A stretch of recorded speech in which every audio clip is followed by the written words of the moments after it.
So hello again. कैसे हैं आप सब। तो स्वागत है एक और नई वीडियो में। आज की इस वीडियो में हम बात करेंगे कि आप लोगों को कौन सा रास्ता या कौन से तरीके अपनाने चाहिए कि आप लोग अपने पैसे को ग्रो कर सकें।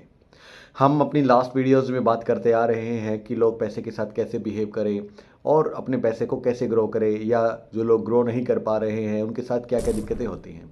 तो आज की इस वीडियो में हम बात करेंगे कि अपने पैसे को ग्रो करने के लिए कौन कौन से तरीके होते हैं और कौन कौन से प्लान्स होते हैं। तो चलिए शुरू करते हैं।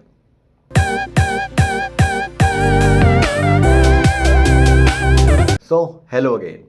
तो जैसा कि हम बात करते आ रहे हैं लास्ट वीडियोस में कि बहुत सारे लोग होते हैं जो एक मिडिल क्लास रह जाते हैं लाइफ टाइम तक, क्योंकि उनके अंदर ये प्लानिंग नहीं होती कि उनको फाइनेंशियली एजुकेट कैसे होना है और फाइनेंशियली पैसे के साथ कैसे बिहेव करना है। और तो आप लोगों ने, बहुत सारे लोगों ने सुना भी होगा कि जो रिच लोग होते हैं, rich don't work for money, यानी कि जो अमीर होता है वो पैसे के लिए काम नहीं करता। नहीं सुना तो ये बहुत एक इम्पोर्टेंट बात है। ये आपको पढ़ने को भी मिलेगी रॉबर्ट टी कियोस्की की book rich dad poor dad में, कि rich don't work for money. वो पैसे के लिए काम नहीं करते। तो वो किस लिए काम करते हैं? वो काम करते हैं एक सिस्टम को डिज़ाइन करने में। वो सिस्टम जो उनको लगातार बिना काम किए भी, बिना ज़्यादा मेहनत किए लगातार पैसा बनाता रहे उनके लिए, और वो पैसा अपने आप में ही ग्रो भी होता रहे, जिसकी वजह से वो जल्दी से जल्दी अमीर होते रहते हैं। तो आप लोग भी आज की वीडियो में शुरू करेंगे, हम लोग डिस्कस करेंगे कौन कौन से प्लान हैं कि जिनके थ्रू आप अपना पैसा इन्वेस्ट कर सकते हैं और अपने पैसे को ग्रो कर सकते हैं। वैसे तो सबसे अच्छा सिस्टम जो पैसे को ग्रो करने का या पैसा कमाने का होता है, पहले तो वो देखा जाता है। या तो आप जॉब करते हैं या फिर कोई बिजनेस करते हैं। अगर आप बिजनेस करते हैं तो बिजनेस को ग्रो करने के लिए हम स्पेशल एक वीडियो लेकर आएंगे आप लोगों के सामने कि कैसे अपने पैसे को ग्रो किया जाए, अपने बिजनेस को ग्रो किया जाए, उसको कैसे उसकी ग्रोथ को बढ़ाया जाए और कैसे उसमें प्लानिंग की जाए। लेकिन अगर आप जॉब करते हैं तो जॉब करते हुए भी आपके पास ऑप्शन है कि आप रिच बन सकते हैं। तो उसके लिए सबसे जो अच्छा प्लान होता है वो होता है इन्वेस्टमेंट प्लान्स। इन्वेस्टमेंट जो इंसान करता है उसका पैसा लगातार ग्रो होता है, क्योंकि उसके बाद जो पैसा इन्वेस्ट किया है उसका सबसे बड़ा फ़ायदा ये होता है कि उसके बाद उस इंसान को ज़्यादा काम करने की ज़रूरत नहीं पड़ती। उसका पैसा उसके लिए काम करता है। जैसे कि रिच करते हैं, रिच पीपल करते हैं, rich don't work for money, their money work for them. यानी कि अगर वो सो रहे हैं तब भी उनका पैसा उनके लिए पैसा कमा कर दे रहा है। तो आपको भी ऐसे ही तरीके अपनाने चाहिए। उसके लिए सबसे बेस्ट ऑप्शन है इन्वेस्टमेंट। तो इन्वेस्टमेंट के कौन कौन से तरीके हैं वो हम अब इस वीडियो में डिस्कस करेंगे आपके सामने। तो शुरू करते हैं। सबसे पहला जो प्लान है जो ज़्यादातर लोगों में पॉपुलर है वो है एफडी का।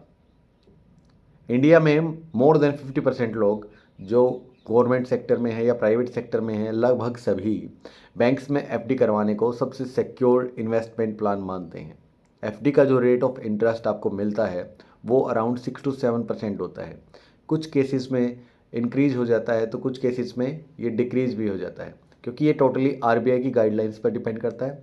एफडी अगर आपको सच में ही करवानी है तो कोशिश करिए अपने पेरेंट्स के नाम पर, जो सीनियर सिटीजनशिप में आते हैं उनके नाम से करवाइए, क्योंकि उनके नाम से आपको इंटरेस्ट ज़्यादा मिलने वाला है। लेकिन एफडी का माना जाता है कि एक सबसे लो लेवल का इन्वेस्टमेंट प्लान है। क्यों? क्योंकि इसका जो रिटर्न है वो इतना भी नहीं होता कि वो आपकी इन्फ्लेशन यानी महंगाई को बीट कर सके। इसलिए इस प्लान को सबसे लास्ट में, सबसे बिल्कुल एंड पॉइंट पर ही कंसीडर किया जाता है। तो अगर आप भी इसको सबसे पहले कंसीडर करते हैं तो आप दोबारा सोचिए, दोबारा से री एनालाइज कीजिए कि आपको एफडी में सच में कितना फ़ायदा होता है। हाँ, लेकिन अगर आपको लगता है कि आपको बिल्कुल सेफ़ एंड सिक्योर रहना है तो आप एफडी करवा सकते हैं। लेकिन आरबीआई की गाइडलाइन के अकॉर्डिंग अगर बाई चांस कल को अगर बैंक डिफ़ॉल्ट करता है या बैंक कुछ मना करता है, कुछ दिक्कतें बताता है, तो वो एफडी का जो पैसा है आपको देने के लिए लायबल नहीं है। हालांकि वो कुछ रेयर केसेस में ही होता है, लेकिन फिर भी एक आरडी एफडी जो हम देखते आ रहे हैं, आरडी का तो रेट ऑफ इंटरेस्ट काफ़ी कम है, वो तो कम समय के लिए इन्वेस्टमेंट किया जाता है एसआईपी की तरह।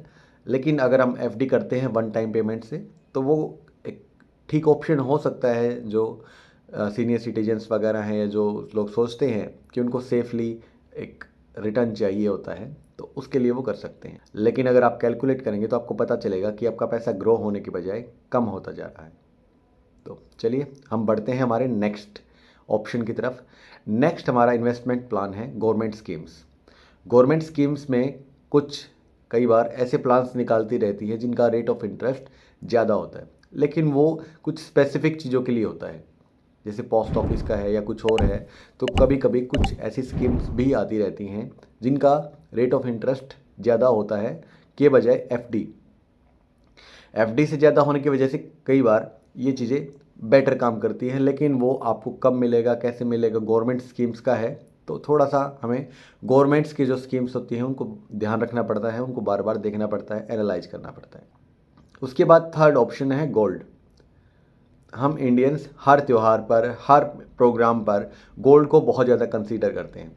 वैसे तो दुनिया में इंटरनेशनली जो एक्सचेंज के लिए एक कंट्री दूसरे कंट्री से एक्सचेंज के लिए यूज़ करता है वो गोल्ड ही होता है, क्योंकि गोल्ड की इंटरनेशनल वैल्यू है और ये एक प्रीशियस मेटल में माना जाता है और ज़्यादातर कंट्रीज़ गोल्ड में ही ट्रेड करती हैं। तो गोल्ड इसलिए बहुत ज़्यादा एक इन्वेस्टमेंट के लिए सबसे अच्छा ऑप्शन हो सकता है।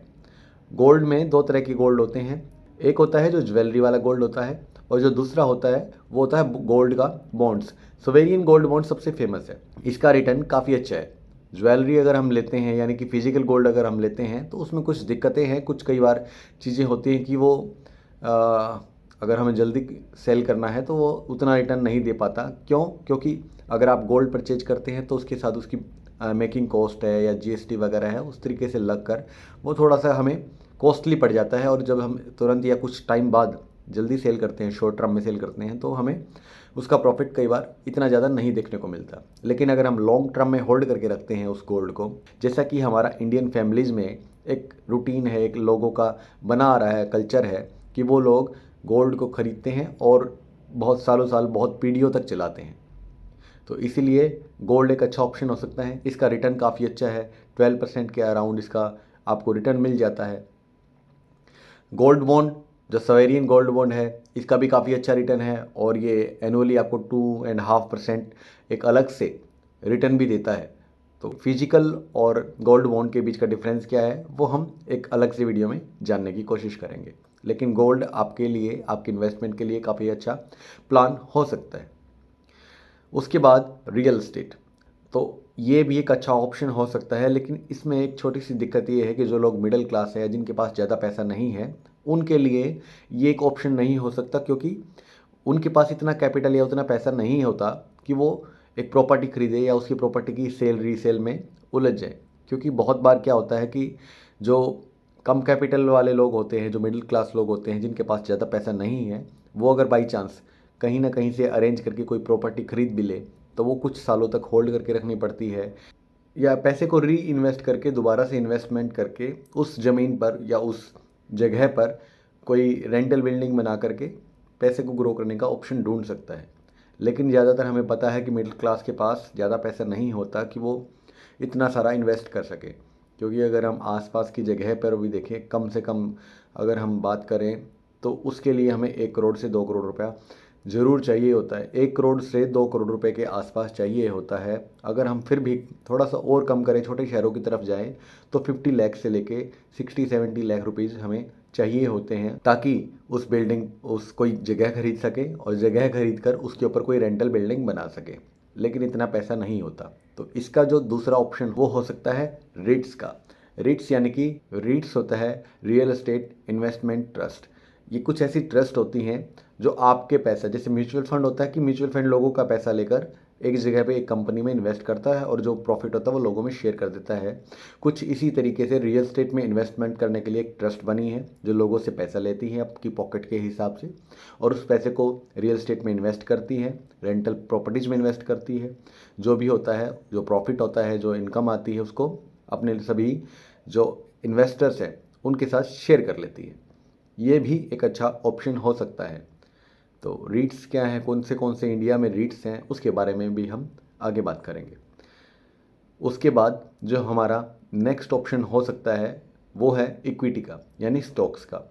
इंडिया में बहुत सारी कंपनीज हैं जो लिस्टेड हैं NSE और BSE पर, और जिनके स्टॉक्स यानी कि शेयर्स हम लोग खरीद सकते हैं, जैसे रिलायंस है, टाटा है, ITC है, विप्रो है। तो बहुत सारी कंपनीज हैं जिनके शेयर्स को हम खरीद सकते हैं, और ये शेयर्स अगर आप लॉन्ग टर्म में होल्ड करते हैं तो ज़्यादा प्रॉफिट के चांसेज होते हैं। जैसे कि हमें पता है कि हमने शुरू में ही बात की थी, जैसे कि FD का रिटर्न 7 से 8% भी नहीं मिल पाता, वो अराउंड 6 से 7% या कभी कभी 7.5% मिल जाता है इन रेयर केसेस। लेकिन अगर हम बात करें इक्विटी स्टॉक्स की यानी कि शेयर्स की बात करें, तो शेयर्स का रिटर्न एनुअली आपको एक average on an average 15 to 18% मिल जाता है। इन रेयर केस हो सकता है कि मार्केट में क्रैश या कुछ और है, तो उस टाइम पे आपका जो इन्वेस्टमेंट है वो नेगेटिव भी जा सकता है। लेकिन अगर हम लॉन्ग टर्म की बात करें तो लॉन्ग टर्म में वो रिटर्न काफ़ी अच्छा मिलता है। बहुत बार बहुत केसेस में देखा गया है कि वो पैसा डबल ट्रिपल या उससे भी कहीं ज़्यादा हो चुका है, ग्रो कर चुका है।